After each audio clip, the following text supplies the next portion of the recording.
तो ये हालत है, आज आजम खान साहब की जान खतरे में है और ये लोग मरवाना चाहते हैं आजम खान साहब को। सिर्फ राजनीति सच्चे कि आजम खान साहब को उनकी सुरक्षा बढ़ाई जाए, उनका खाना पीना उनके घर से मंगाया जाए, क्योंकि शासन प्रशासन पर भरोसा नहीं है, क्योंकि ये झेल दे के मार सकते हैं और अभी उनकी हालत भी ठीक नहीं है। मोहम्मद आजम खान साहब की उन्होंने कहा भी था कि मुझे अस्पताल के लिए जाना है और ये लोगों को मरवा रहे हैं।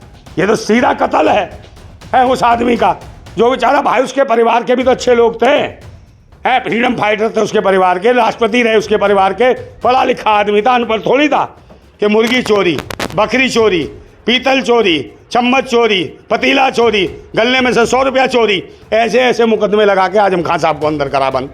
तो ये कौन है ये जिसको मरवाया इसे? मुख्तार अंसारी को मुझे लगता है अगला निशाना मोहम्मद आजम खान साहब हैं, इस सरकार के निशाने पर, इस मोदी और योगी के निशाने पर। तो मगर आजम खान साहब अगला निशाना है और आजम खान साहब को ये मार सकते हैं, उनकी हत्या कर सकते हैं। नमस्कार, आप देखना शुरू कर चुके हैं जनता टाइम्स। मैं हूं आपके साथ प्रेम शंकर। कल रात मुख्तार अंसारी की मौत हो गई। कहा यह जा रहा है कि हार्ट अटैक, लेकिन उनके बेटे ने आरोप लगाया कि उनके पिता को जहर देके मारा गया है, ये उनकी हत्या है।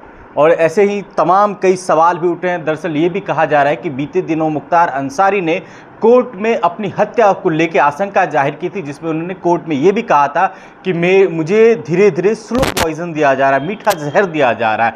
ऐसे ही तमाम कई सवाल उठ रहे हैं। इस वक्त हमारे साथ क्रांतिकारी नंदा भाई राजपूत है। कैसे देख रहे हैं सर, जिस तरीके से मुख्तार अंसारी की हत्या की साजिश रची जा रही है? साजिश नहीं तो हत्या है, साजिश थोड़ी है, हत्या है, डायरेक्ट हत्या की गई है। शासन और प्रशासन मिला हुआ है, ये सबको पता था। अतीक अहमद की हत्या के बाद ये सबको पता था कि अगला निशाना, समझे नहीं, है मुख्तार अंसारी है। और ये मुख्तार अंसारी का काम कर दिया इन्होंने 2024 के चुनाव को देखते हुए।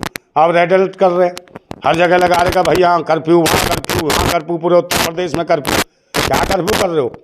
बोले ये डराने का काम कर रखा है, मुसलमान के आतंकवादी हैं, देशद्रोही सब। तुम ही राष्ट्रभक्त हो, जितने भी भगवाधारी तुम राष्ट्रभक्त हो बस, और कोई सारे सब देशद्रोही आतंकवादी हैं।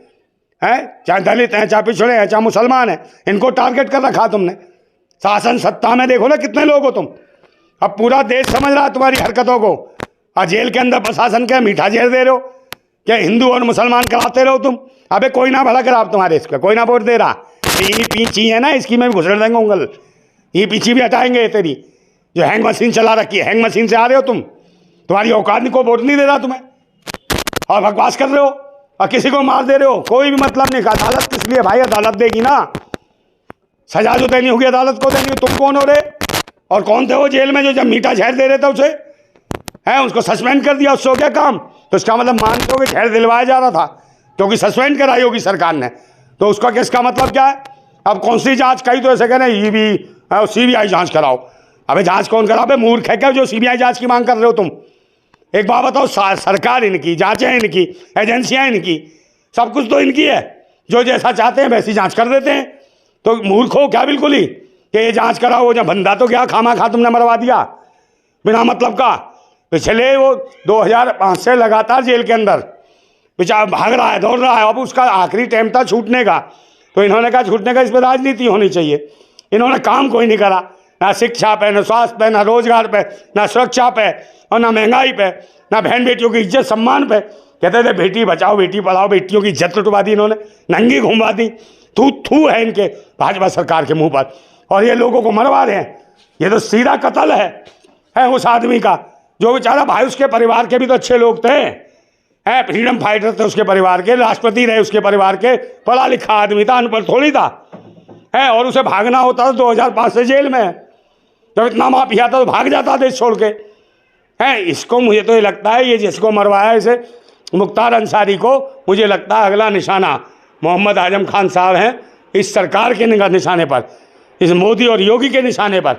तो कहीं ना कहीं मैं डिमांड करता हूँ, मांग करता हूँ इस चैनल के माध्यम से कि आजम खान साहब को उनकी सुरक्षा बढ़ाई जाए, उनका खाना पीना उनके घर से मंगाया जाए, क्योंकि शासन प्रशासन पर भरोसा नहीं है, क्योंकि ये झेल दे के मार सकते हैं और अभी उनकी हालत भी ठीक नहीं है। मोहम्मद आजम खान साहब की उन्होंने कहा भी था कि मुझे अस्पताल के लिए जाना है, मुझे जमानत दो, जमानत तक नहीं दी गई, उनको परेशान किया जा रहा, बीमार हैं वो। मगर आजम खान साहब अगला निशाना है और आजम खान साहब को ये मार सकते हैं, उनकी हत्या कर सकते हैं। मैं पूरे देशवासियों से इस चैनल के माध्यम से कहना चाहता हूँ कि देशवासियों, एक अच्छे नेता आजम खान साहब को सुरक्षित रखने के लिए आवाज़ उठाएं, उनके इस भरोसे को आगे बढ़ाएं कि उनका देश में विश्वास है, संविधान में विश्वास है, लोकतंत्र में विश्वास है, और जो शिक्षा के लिए जो काम कर रहा हो उस आदमी की हत्या कराना चाहते हैं। उस आदमी को ऊपर मुकदमे ठोक दिए कि मुर्गी चोरी, बकरी चोरी, पीतल चोरी, चम्मच चोरी, पतीला चोरी, गले में से 100 रुपया चोरी, ऐसे ऐसे मुकदमे लगा के आजम खान साहब को अंदर करा बंद। तो ये कौन है सरकार? ये सरकार है छुछेरों की, पाखंडियों की, समझे, लुटेरों की, आतंकियों की, जो धर्म मजहब के नाम पे लोगों को बर्बाद कर रहे हैं। और देश को कोई रोजगार की स्थिति मजबूत नहीं है, देश की मस्ती खराब है, पूरी दुनिया हंस रही है देश के ऊपर।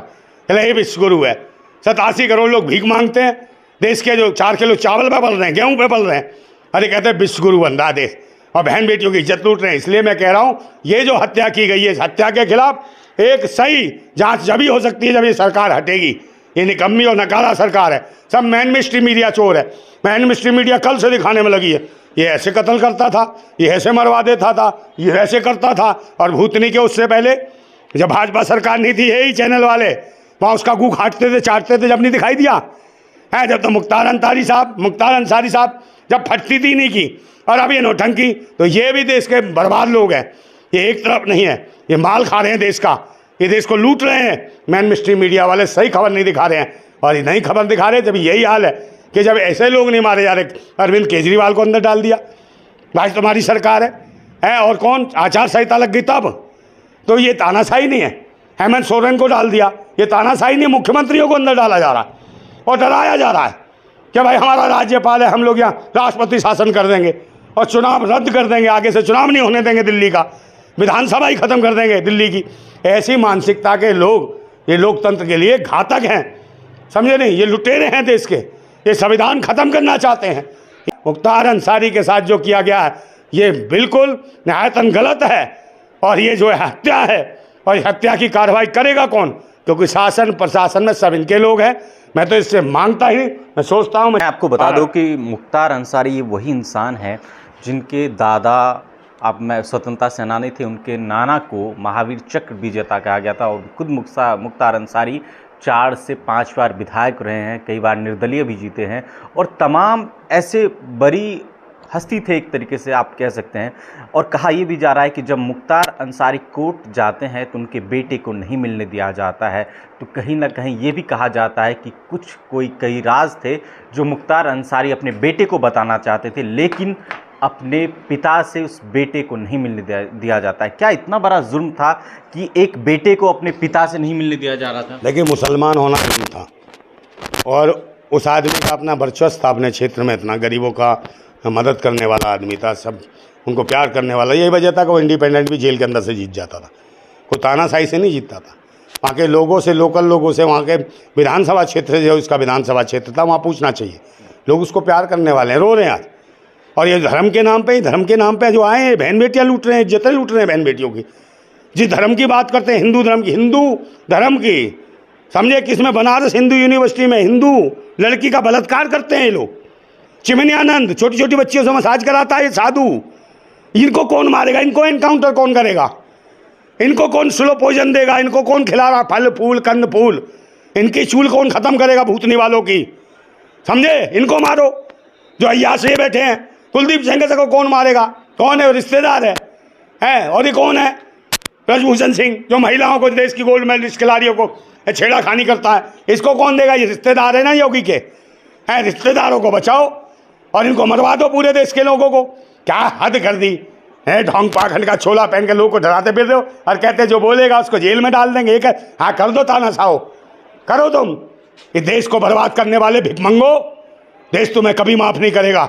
तुम कानून की हत्या कर रहे हो, संविधान की हत्या कर रहे हो, लोकतंत्र की हत्या कर रहे हो। सजा देने का काम अदालत को है, तुमको नहीं है कि जहर से मारो, गोली से मारोगे, अटैक करोगे, एनकाउंटर करो ना। बनारस हिंदू यूनिवर्सिटी में मोदी जी की बेटी का बलात्कार हुआ, वो 3 कुत्ते थे जो, उन्होंने क्या उनको मारो? एनकाउंटर करते क्यों नहीं हो? फटती है क्या? जो सवाल है सर ये भी कि जो मुस्लिम बड़े लीडरान है, जैसे अब मैं आपको बता दूं कि बिहार के शहाबुद्दीन थे, उनकी भी जेल में ही मौत हो गई। इसके बाद अगर हम बढ़ते हैं तो अतीक अहमद, जिनकी पुलिस कस्टडी में ही हत्या हो गई। इसके बाद हम आते हैं कि मुख्तार अंसारी की हत्या कही जा रही है जहर देके। अब जो सवाल बड़ा उठता है वो आजम खान की ओर इशारा दिया जा रहा है। कहा जा रहा है कि बहुत जल्द ऐसे सवाल उठ रहे हैं कि जल्द ही आजम खान के ऊपर भी कहीं ना कहीं खतरा मंडरा रहा है। खतरा पूरे निशाने पर है आजम खान साहब, और कहीं ना कहीं वो परेशान थे। बीच में भी इनको जिस तरीके से रात को ले जाया जा रहा था, अगर वो कहते नहीं कि मेरा एनकाउंटर करना चाहते हो, मुझे मार दो, आप मुझे मार दो, मेरे हाथ पर तोड़ के ले जाओ, उन्होंने ये कहा उस रात को, और आज वो सही सलाम ने उसी दिन एनकाउंटर कर दिए होते सरकार, उनको मार देती। तो ये हालत है, आज आजम खान साहब की जान खतरे में है, और ये लोग मरवाना चाहते हैं आजम खान साहब को। सिर्फ राजनीति सच्चे और अच्छे इंसानों को मारकर नहीं खत्म होगी, समझे? आपके पीछे पूरा देश खड़ा है, आजम खान साहब के पीछे पूरा देश है।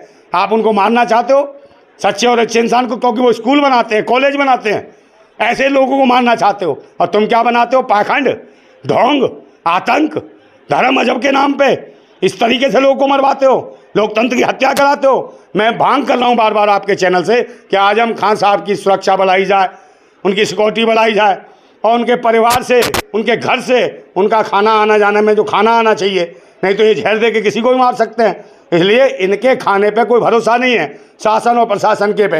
ये जानबूझ के मुसलमानों को केंद्रित कर रहे हैं, दलितों को केंद्रित कर रहे हैं, पिछड़ों को केंद्रित कर रहे हैं, क्योंकि मुसलमानों के ध्यान पे डरा रहे हैं। और वो जो देश की नौकरियां हैं दलित और पिछड़ों की, वो इनके पर्दा डाल के इसमें सारी की सारी नौकरियां वो ख़त्म कर रहे हैं, उनका आरक्षण ख़त्म कर रहे हैं, उनका लोकतंत्र ख़त्म कर रहे हैं, उनका संविधान ख़त्म कर रहे हैं। आज जागने की ज़रूरत है, इस मुसलमान और हिंदू वाले आतंकवाद से बचने की ज़रूरत है। आपको ज़रूरत है दलितों पिछड़ों अपने अधिकारों के लिए और अपने जो आरक्षण की जो लड़ाई है उस पर ध्यान देने के लिए ईवीएम के खिलाफ विरोध करो। ये ढोंगी और पाखंडी सरकार को हटाना है तो बैलेट पेपर से चुनाव कराओ, क्योंकि बैलेट पेपर से चुनाव आएगा तो जो कह रहे हैं कि अब की बात 400 पार, की बात 400 पार नहीं, मोदी सरकार का अंतिम संस्कार होगा, देख लेना। तो ये थे हमारे साथ नंदा भाई राजपूत। आप इनकी बातों से कितना सहमत हैं, कमेंट बॉक्स में अपनी राय